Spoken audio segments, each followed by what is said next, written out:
Hello po mga guys. Isa na naman pong video ang pakikita ko sa inyo. Ayan po, masdan niyo po mga guys. Ito po ay talagang isa rin sa pang sarili kong gamit na kakaiba. Tingnan niyo po, masdan niyo po siya. Siya po ay parang binti. Ayan, parang paa. Ayan, tingnan niyo po mga guys. Ano? Kung makikita niyo po, isa po yan sa ginagamit ko sa aking panggamutan. Ayan. Alam niyo po ba kung ano yan? Mga guys, yan po ay isang klase ng sinukuan. Tingnan nyo po, pagmasdan nyo po. Ayan. Hindi po siya pangkaraniwan. Ayan po. Yan po yung napakatigas. Yan po. Paka isa sa aking palatandaan. Alam ko lang po sa mga katulad kong albularyo. Pero ito po, tingnan nyo po. Yan po ay napakatigas. Ito po yung isang klase na aking sinukuan. Ito po nga sana ay dalawa. Yung isa po ay black. Maliit lang po yun. Ay bigay po ng isang matanda sa akin na napakakunat ho. Bago nakakuha kami, binigyan po kami ng aking mga kasabay sa panggagamot ng isang matandang nagturo sa amin. Ay napakakunat po. Ito, ganun po, ito sa akin ng ako na po ang nakakuha nito. Ito, yan. Yan pong aking sinukuha na yan. Kaya nung makuha ko, isa ho yan, napaka pambihira. Kaya nga po sabi ko, ang isang sinukuan po, mga guys, sa totoo lamang po, ay napakahirap kunin. Hindi ho basta-basta ang nakakakuha nito. Dadaan ka po ng maraming pagsubok. Yan. Kaya po minsan maraming pinatitingnan sa aking sinukuan. Tinitingnan ko po at ako ay may pantingin bilang albularyo, hindi lamang po sa espiritual. May mga gamit din po akong pinantitingin kung totoo o hindi. Yung mga pinakikita sa aking sinukuan. Hindi naman po ako sa sabi nga ay naninira o nakakakuan dun sa nakita kong sinukuan na ibinibigay dun sa mga nagpatingin sa akin. Sabi ko hindi yan totoong sinukuan. Totoo lamang po. Sabi ko ang sinukuan po sa totoo lamang ay 2 beses ako naka-experience yan. Yung isa po'y black. Talaga pong napakakunat. Yung nauna po sa akin sa totoo lamang ay ginrinder pa bago na putol-putol yung sinukuan. Kaya nga po doon sa iba'y nagtataka ako na sabi ko nga ay napakahirap kunin yan. Napakahirap. Tingnan niyo po yung itong pinakikita ko sa inyo. Ito po yung isang klase ko ng sinukuhan. Yung nagbabrown, nagpuputi. Ayan po. Tingnan niyo po. Kala mo po siya bato na. Ayan po. Tingnan niyo po mga guys. Napakatigas po niya. Hindi po siya nakukut-kut. Hindi nakukan yan. Hindi katulad po ng iba na marami akong ipinakita sa akin at ipinatesting. Ay talaga pong hindi lumusot. Sabi ko hindi sinukuan yan. Isang uri lang yan ng kahoy na itim na sabi ko nga na pwedeng kargahan dahil sabi ko nga may mga kaakibat na orasyon na salita sa sinukuan yan. Pwede sabi ko yung gumawa tayo pero ang talaga tunay na sinukuan ay yung napaka-rare ho. Yan, ito ho. Yung akin lang kung sinukuan black na sa akin, maliit lang po yun kaya hindi ko na isama sa video ito ay nasa gamutan ko na po. Hindi ko na humakakuha. Nasa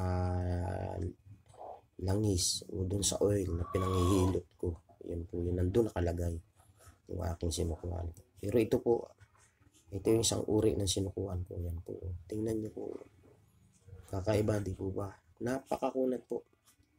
Kaya sabi ko nga ho, ang pagkuha sa puno ng sinukuan ay hindi ho basta. Dahil kapag inabot ka ng anino nito, ay hindi ka na po doon makakaalis sa puno na yun. Dahil ang pagkuha ho ng sinukuan ay yung pagtirik ho ng araw, yung walang anino. Dahil kapag naaninuhan ka po ng sinukuan, ay may mangyayari sa iyo. Hindi ka na makakaalis doon sa lugar na maaaring maging bato ka o maaaring kung ano ang mangyari sa iyo. Kaya sa totoo lang po ay napaka lakas lang ng loob at sabi nga natin ay kakaibang lalaki ang nakakakuha doon. Ibig sabihin yung iba nga ho ay number 1 yung sinasabi nga na mga matatanda sa atin na kung ikaw ay may malinis na kalooban ay makakakuha ka ng sinukuan. Yan. Ito po ay nagkaroon ako ay siguro hindi ko na kikwento sa inyo kung paano ko ito nakuha. Basta ito pinakikita ko po sa inyo na yan ay kakaiba na sinasabi ko nga sa inyo sa mga sinabi ko na hindi pangkaraniwan ang sinukuan. Kaya sabi ko nga po dun sa iba na binibigyan ng ganyang sinukuan, sinasabing kahoy daw ng sinukuan, ipa-testing nyo, ipatry nyo sa marunong. Dahil hindi man ho tayo naninira o ano, ay baka po kayo'y maloko ay hindi ho sinukuan. Hindi ko mo ho itim na kahoy ay sinukuan na. Dahil po maraming itim niyan. Sinasabi nating kamagong, bagas, yung mga yan, yakal blanco na tinatawag, kulay itim po ang kahoy niyan. Ay yan po ay talagang yung iba ginagawa kong sinukuan niyan. Pero depende po.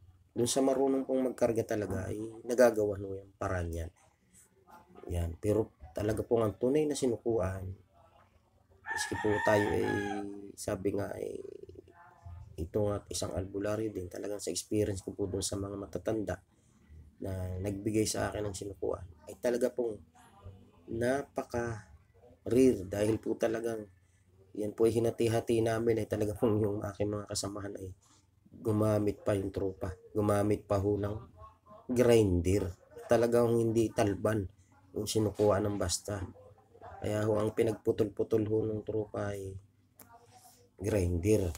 Kumuha pa ho ng grinder sa totoo. Hindi ho basta talban yung sinukuhan. Ay, kaya nga po sinukuhan yan ay nito na nga hong matuto ako at nang ako'y maturuan yun.